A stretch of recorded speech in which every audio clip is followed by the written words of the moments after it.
You would think that if you worked at one of the most prestigious and profitable design firms in New York City, that you would be properly compensated.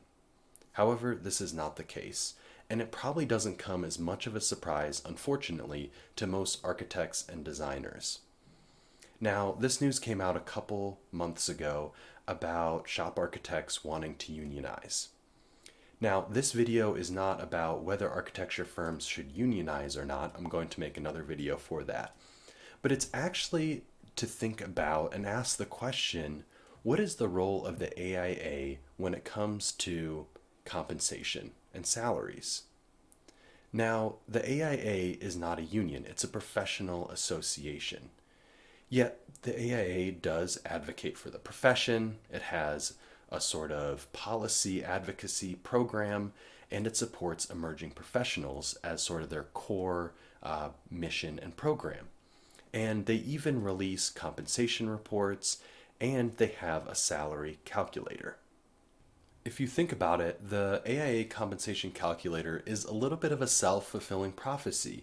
If architects are currently being underpaid, this is just reporting on those underpaid salaries, and it actually substantiates firms underpaying their employees.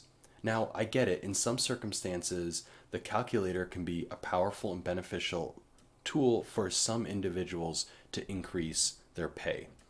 However, for the most case, you can see that even from 2018 to 2021, now that they've updated their data, their salaries haven't really changed. Yet we've had a tremendous change in our economic situation with inflation and so on and so forth.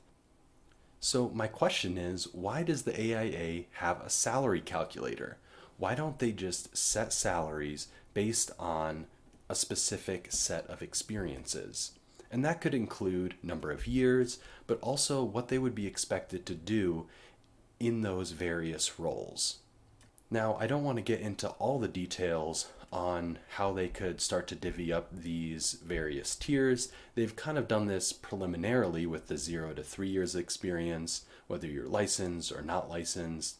But years alone don't tell the whole story. So you would have to set a certain set of tasks that you would have to be able to do at that specific level. Now, setting these salary ranges as well as sort of the expectations of what an architect should be able to perform at these various levels will also give emerging professionals a clear path of the skills and activities that they need to know and learn and master. I think this could also be beneficial for the gender compensation gap, because instead of this sort of loosey-goosey kind of system of how many years of experience do you really have and that sort of thing, you now have a basis of facts that you can start to work around, the activities and tasks that they can do. And this would give a nice ammunition for that person that's asking for more compensation to say, hey, look, I can do X, Y, and Z. That puts me in this bracket. The AIA has this range for compensation that's in this bracket. One last thing that I would like to mention is firm owners and principals. Now, what this comes down to is their response will be, well, we need higher architecture fees and we need to stay competitive within the field. And this kind of sets up a sort of not one person going first. And I think what needs to happen here is architects need to push for those higher fees, because this is the right amount of salary that I'm giving to my employees. And so I'm not sure exactly where the pressure needs to come from, but I know first and foremost, people need to be equal pay for equal work that they do, and that should push architecture firms to adjust their fees accordingly. All right, so that's my idea about how the AIA could take a more active role in making sure that architects are more fairly compensated.